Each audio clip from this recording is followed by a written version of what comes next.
Enfrentar al consejo no fue lo abrumador.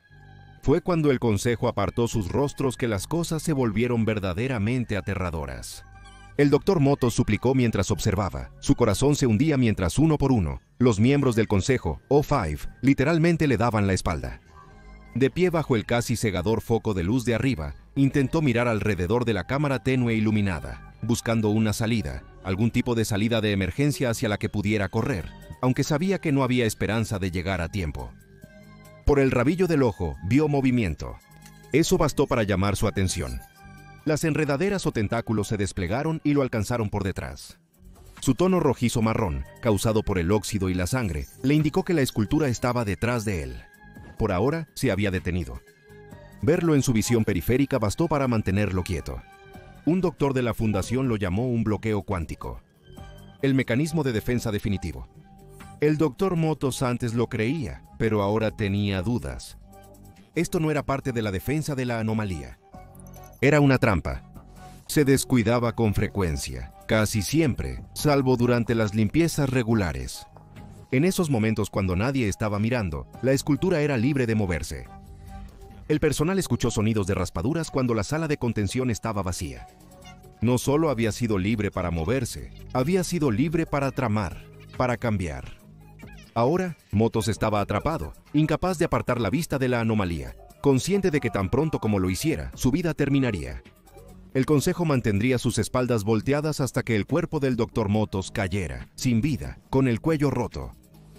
Lentamente Motos se volvió para enfrentar la anomalía, su mirada siguiendo los retorcidos apéndices de varilla que se apoderarían de su garganta en el momento en que sus ojos adoloridos parpadearan. Su cuerpo, un gran bloque de concreto vagamente con forma de torso, daba paso a una cabeza con una cara pintada con aerosol sobre una sección media abierta de varilla retorcida debajo. La varilla parecía intestinos, como si las entrañas de la escultura se estuvieran derramando, ayudadas por el tono rojo de la sangre seca. Más varillas sobresalían como piernas de la parte inferior del concreto. Este no era el SCP-173 que recordaba. Había cambiado. Antes parecía más una estatua, deliberadamente moldeada por un artista anómalo. Pero nadie más recordaba al antiguo SCP-173. Todos habían llamado loco al Dr. Motos por afirmar que esta nueva anomalía tenía poco parecido con la escultura que él conocía, y sus palabras deberían haber tenido más autoridad en el asunto. Después de todo, él fue quien descubrió por primera vez el SCP-173 hace todos esos años. La nueva cara de concreto inerte del SCP-173 estaba a centímetros de distancia. Aunque solo tenía dos espacios huecos en su cara pintada con aerosol que se parecían a los ojos, sentía que la escultura lo miraba fijamente, de manera acusatoria. Los ojos del Dr. Moto comenzaron a llorar, instándolo a parpadear, pero se obligó a seguir mirando. No parpadees, pensó, si pudiera aguantar solo un poco más. Horas después, las alarmas sonaron mientras luces rojas como la sangre parpadeaban por los pasillos del sitio 19 de la Fundación SCP. Dentro de la cámara de contención de SCP-173, 3 personal yacen muertos en el suelo, uno todavía aferrando una mopa con sus fríos y rígidos dedos. Había sido una limpieza rutinaria quincenal, debería haber sido mundana. Pero los 2 miembros del personal asignados para observar a SCP-173 habían parpadeado, pensando que estaban seguros. Con la espalda del tercer individuo volteada, SCP-173 se había movido, rompiendo el cuello de todos ellos. Ninguno de ellos vio lo que los mató. Se activaron de inmediato los protocolos de contención para objetos peligrosos clase 4. Los equipos de seguridad reunieron personal de clase 2 para observar uno para enjaular a SCP-173. Después de asegurarla, usaron una carretilla elevadora u otro medio para regresar la escultura a su celda. Pero había solo un problema. En la fracción de segundo que SCP-173 no fue observado después de escapar de su celda, había desaparecido.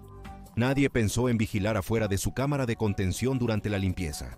Después de todo, el procedimiento era rutinario, pero esta vez, la escultura había aprovechado la oportunidad para huir completamente del sitio 19. El Dr. Moto recibió la llamada poco después y fue llevado de inmediato al sitio 19.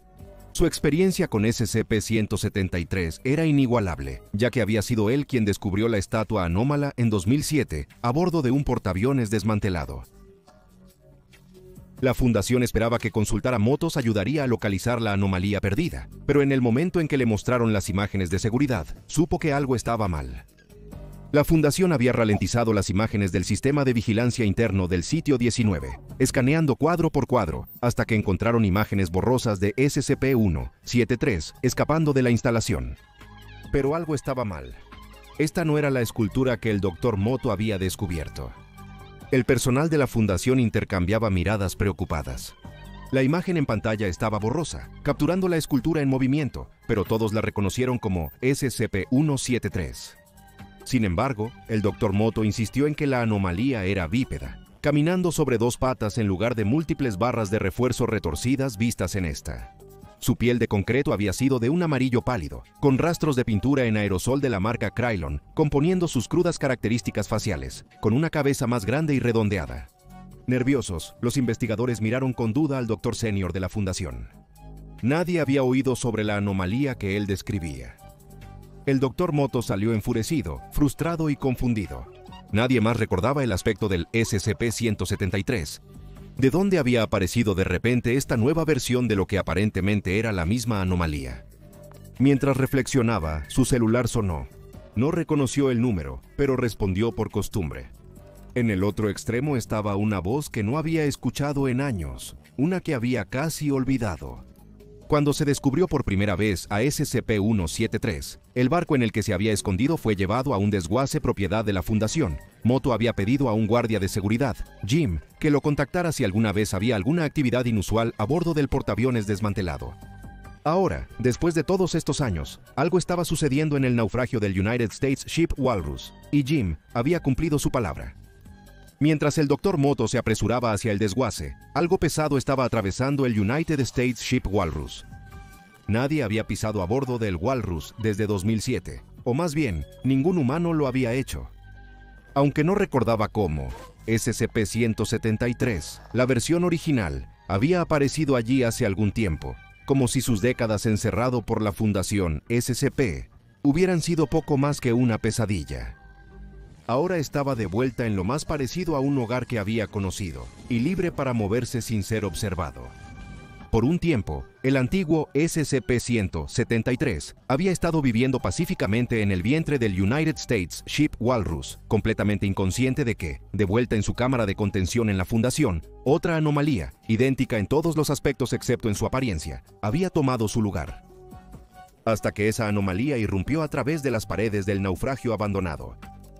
Los zarcillos de varilla rasgaron el debilitado casco de metal del barco, mientras el nuevo SCP-173 se abría paso hacia adentro.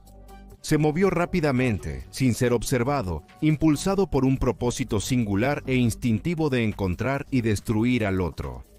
Sus miembros oxidados se envolvieron en las tuberías, y sus sentidos se enfocaron en la presencia de su némesis más antigua en el barco. El sonido del metal desgarrándose resonó como el grito de un animal enfurecido, mientras el nuevo SCP-173 rasgaba las paredes, diezmando todo en su camino. Dentro de las entrañas del United States Ship Walrus, el original SCP-173 sintió la intrusión. Había estado viviendo en los restos sin ser molestado durante años, pero ahora algo temible y desconocido había entrado en su hogar. La nueva versión de SCP-173, aunque físicamente similar, irradiaba una hostilidad que la vieja escultura casi podía sentir. La nueva versión de la escultura gruñó, o lo habría hecho si tuviera una boca. Al igual que su predecesor, la anomalía no tenía rostro más allá de una imitación rudimentaria de uno, lo que también significaba que ninguno tenía ojos. Las dos anomalías ahora se enfrentaban en la tenue luz de los pasillos abandonados del barco. El nuevo SCP-173 se movió primero, cargando contra el original, sus extremidades de varilla golpeando a velocidades cegadoras. La versión más antigua esquivó instintivamente justo a tiempo. Aunque no fueron observadas, las dos anomalías podían moverse a velocidades asombrosas. Tan rápido, de hecho, que cualquier observador humano apenas podría seguir sus movimientos. Pero aquí, en los pasillos aislados del barco, estaban libres para luchar con toda su fuerza. El nuevo SCP-173 era más rápido, fuerte y agresivo. Sus tentáculos de varilla corrugada se enrollaban alrededor del cuello de la escultura más antigua. El original luchó mientras se formaban grietas en su cuerpo de concreto bajo la presión, pero contraatacó con una patada desesperada, derribando una de las patas de varilla corrugada de la nueva escultura. La nueva versión se tambaleó, aflojando brevemente su agarre. El viejo SCP-173 aprovechó la oportunidad para liberarse, corriendo por el estrecho corredor, tratando de poner la mayor distancia posible entre él y su incansable perseguidor. El viejo SCP-173 sabía que no podía ganar esta pelea, no con pura fuerza. La nueva versión era demasiado poderosa. Su única opción era escapar, encontrar una forma de salir del barco, o al menos esconderse el tiempo suficiente para evitar la destrucción. Pero con cada movimiento que hacía, el nuevo SCP-173 estaba justo detrás, desgarrando las paredes y los corredores en su furiosa persecución. El Dr. Moto llegó al depósito de salvamento, pasó rápidamente por la pequeña oficina de seguridad y siguió las indicaciones de Jim hasta el naufragio del United States Ship Walrus. Los sonidos de metal chocando y piedra pesada raspando contra el interior del barco eran inconfundibles. Algo estaba sucediendo adentro, y no era bueno. El corazón de Moto latía con fuerza mientras se acercaba al barco. De repente, se detuvo. Sus ojos se abrieron de par en par sorprendido. Había aparecido una gran abolladura en el casco exterior del barco, como si algo o alguien dentro estuviera abriéndose paso a golpes. En el barco, el nuevo SCP-173 alcanzó al original. Con un poderoso golpe, golpeó la escultura más antigua contra la pared, dejando una profunda impresión en el metal. La nueva versión era más fuerte, más agresiva, y tenía una clara ventaja. El SCP-1 original 73 intentó contraatacar, pero sabía que no podía igualar la pura fuerza de la nueva versión. Cuando las extremidades de varilla de la nueva escultura rodearon su cuerpo, levantándolo del suelo, el viejo SCP-173 se dio cuenta de que no tenía forma de escapar. Solo había una forma en que esto podía terminar. El nuevo SCP-173 se preparó para dar el golpe final. Levantó el original por encima de su cabeza, listo para golpear y hacer añicos la escultura más antigua en pedazos y... Si tuviera una boca, habría rugido en triunfo. Pero justo cuando estaba por golpear, las anomalías se congelaron. Estaban siendo observados. Una fuerza de tarea móvil llegó, irrumpiendo en los escombros del Morsa justo a tiempo. Armas levantadas, miras láser apuntando a las esculturas. La presencia de observadores activó de inmediato el bloqueo cuántico de SCP-173, congelando ambas versiones en su sitio. La vieja escultura estaba suspendida en el aire, sostenida sobre la cabeza de la nueva versión, a centímetros de ser destruida. El Dr. Moto se apresuró a entrar en la nave detrás de la fuerza de tarea, insistiendo a los operativos que la versión más antigua era el verdadero SCP-173. Esta nueva monstruosidad debe ser una anomalía relacionada que de algún modo tomó su lugar en el confinamiento. Mientras Moto argumentaba, el comandante de la FTM recibió una orden en su auricular. El comandante bajó su arma e indicó a sus hombres que lo imitaran. Silenciosamente, solemnemente, dieron la espalda a las dos esculturas. «Espera, ¿qué estás haciendo?», Motos gritó, entrando en pánico. «No puedes darte la vuelta». Todo se oscureció cuando una bolsa se deslizó sobre la cabeza de Moto en un instante. La fuerza de tarea lo contuvo. Sus órdenes eran claras. El Dr. Moto sería llevado al Consejo O5 para que decidieran su destino. Mientras Moto luchaba en su agarre, el sonido ensordecedor del concreto golpeando contra el metal resonaba a través del interior del barco. Aunque no podía verlo, Moto imaginaba lo que sucedía. El nuevo SCP-173 estaba terminando lo que había comenzado. Estaba golpeando la escultura más antigua contra las paredes, rompiendo su caparazón de concreto pieza por pieza, hasta que no quedó nada más que varillas de refuerzo y polvo. Cuando el ruido cesó, Moto fue arrastrado por la fuerza de tarea. Su visión seguía oscurecida por la bolsa sobre su cabeza. Sus órdenes eran claras. Llévenlo al Consejo O5. Ellos decidirían qué hacer con él, después de explicar lo que realmente le sucedió a SCP-173.